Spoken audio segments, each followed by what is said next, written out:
The progressive movement. When and where will it end? Well, no, George Washington was a slave owner. Was George Washington a slave owner? So will George Washington now lose his status? Are we going to take down, are we going to take down statues to George Washington? How about Thomas Jefferson? What do you think of Thomas Jefferson? You like him? Okay, good. Are we going to take down the statue? Because he was a major slave owner. Now, we're going to take down his statue. So you know what? It's fine. You're changing history, you're changing culture, and you had people, and I'm not talking about the neo-Nazis and the white nationalists, because they should be condemned totally. You know what? Considering the fact that both George Washington statues, as well as those of Thomas Jefferson, have been torn down,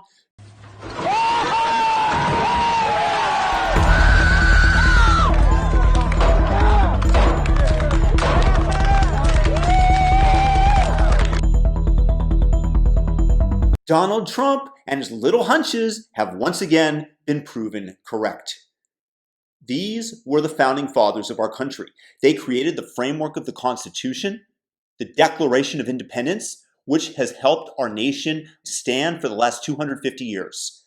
Despite whatever imperfections they might have had, are we going to hold them to today's standards of conduct?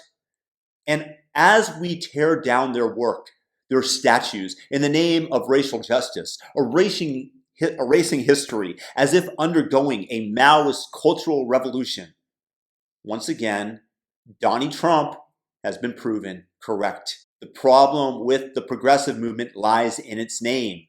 Progress must be eternal. Once you turn on the mechanism, it simply never ends. Like a cell that divides too much, progress without a specific goal in mind often ends up in cancer. Martin Luther King dreamed of a nation where our race was the most boring aspect about you, similar to your hair color. Today, it is being amplified as the be-all and end-all. Just turn on CNN, MSNBC, most social media websites, and you are drenched with the hateful rhetoric of those espousing how hateful white people are towards blacks, how malicious the cops are behaving towards people of color, whereas the statistics do not belie this fact. It seems to me as though all the amazing positive change that Martin Luther King was able to get our country to pass into law, all the social cohesion that he helped develop, are being overturned, reversed by the regressive left. His dream that we would be judged not by the color of our skin, but rather by the content of our character, has turned into a nightmare. We are the least racist country on the face of the earth that has a plethora of nationalities and colors in it. I tell you that as somebody who's traveled to every single continent save Antarctica. Do you know how racist the Arab world is? The Arabic word for black person is abid, which means slave. It is still used in a derogatory manner to describe somebody in that region darker than yourself. Oh, yeah, and by the way, Libya actually has open slave markets for blacks. You realize that as recently as 1990, in Rwanda, a faction of black people, a tribe called the Hutus, slaughtered almost 1 million Tutsis who were indistinguishable from one another unless you knew which tribe the family belonged to. Racial and sectarian division has existed throughout eternity, and it still does in this world. Not only did they kill 1 million people, but they also raped many, many women along the way. And yet the woke want to compare the United States to this beautiful land called Africa, which today still has slavery, which has mass genocide, not only in Rwanda, just look at the Sudan, various other places. The racial divisions in other countries far surpass that which we have today in the United States. So get ye back to beautiful, politically stable, peaceful Africa. Whereas slavery has existed throughout mankind's history, on every continent and in every country, the question is, who actually helped abolish this horrific practice. That was the United States. That was Great Britain and a few others. Yet Saudi Arabia, which only 100 years after the Civil War ended, finally abolished the practice of slavery, still uses its Islamic shield that protects themselves from criticism, that is still respected by the radical left. And Martin Luther King wanted true equality between races, to not be judged by the color of his skin, but by the content of his character. And today, the left wants skin color to be paramount.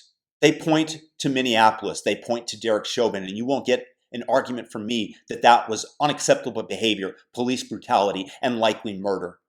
That was absolutely unacceptable, and he must be held accountable. But the narrative that police only killed black people has been proven false by none other than Harvard economist Ronald Fryer, who, by the way, is black, as if it should matter. But this black man, I guess it does matter for some people out there, so I mentioned it again, studied police encounters involving black and white suspects and the use of force. Fryer found that black suspects were around 25% less likely to be shot than white suspects are. And in the most egregious situations where officers were not attacked first, but nevertheless fired their weapons at a suspect, they were more likely to do so when the suspect was white. It's undeniable that more whites are killed by cops each year, both in absolute numbers and in proportion to their contribution to crime and violence in our society. Those are the facts that Roland Fryer, the black economist from Harvard, found. But that doesn't stop those who desire power from propagandizing alternative truths. Why not use the useful idiots by stringing together a series of video clips where the cops are in error, where a black person got the worst of it? Why not activate the outrage of the brain, which seems to be so in vogue today, to get such people to accomplish your aims? Sadly, there are going to be misunderstandings. There are going to be times when the cops behave inappropriately, much like, unfortunately, did take place in Minneapolis. And this has catalyzed the left to activate the outrage, which brings in the money, the power, and eventually ultimate rule. That is their goal. And if you dare to try to stand up to them, like Drew Brees momentarily did by stating that he would not kneel in front of the flag because he found it disrespectful to his grandparents who fought for it, they pummel you. But it's not only Brees. In classical Soviet Maoist tradition, something that still goes on in North Korea today, which the left seeks to emulate, we are now holding family members accountable for our actions, making it even more scary to speak out against this rise of authoritarianism and totalitarianism that is attempting to engulf the United States. I've mentioned in the past LA Galaxy player Alexander Katai, who is forced to issue a public apology for his wife's tweets and then subsequently cut by his team. How many of you out there would be brave enough to speak up, but you fear that they'll go after some of your loved ones, that their friends will dissociate from them and create hurt inside of that person, that that person will suffer because of you saying something? Guarantee you that many of you out there stay silent for this fear alone.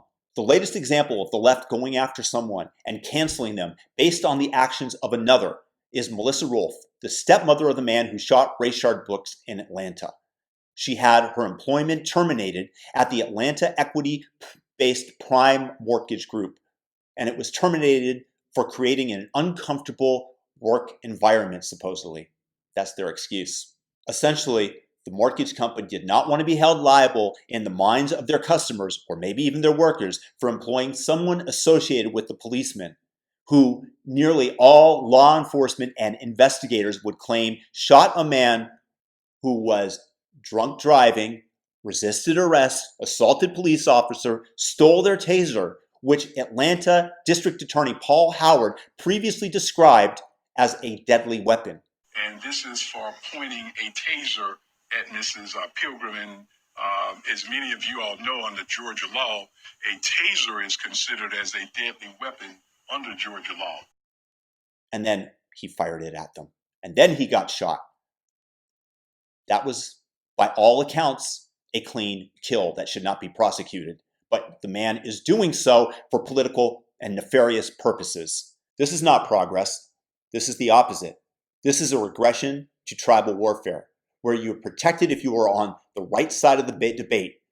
This is an authoritarian attempt to take over the levers of power, to end the rights of the individual, which worked out horribly whenever and wherever it has been attempted. And the time to stand up to it is now. When they go after family members for the sins of the individual, that is way, way, way past the line, and everyone should take notice of it. Everyone should see it. Today, you're not even safe based on your individual actions. You must contend with what your family members do, lest they cancel crowd come after your job. Much as Trump said when they were tearing down the statues associated with the Southern Civil War, a sad and tragic part of our history. Where will it end? The progressive movement, this cancer has metastasized. This is a postmodernistic power grab and will only end with the dissolution of the United States, which has acted as a bulwark against communism, fascism, and religious zealotry since World War II. Much like when the Nazis started to gain power, we as individuals, and that means that you out there watching, have to see this trend as it is coming, the increasing amplitude of the waves that are pounding on the shore of reason before they can become a massive tidal wave that engulfs us all. The only way to do this is to stand up to the monster that has not yet overrun us completely. And that's why I call your attention to this as it develops. If they put me up against the wall first, then so be it. But I will not sit idly by as I watch this cancer continue to metastasize around us and eat us all.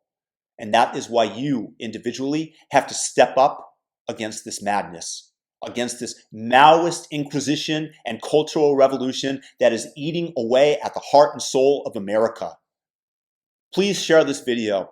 Please let it be known that there are people that are willing to stand up against this torrential outpouring of hate that is masked as progress, that is masked as compassion, when it is anything but that.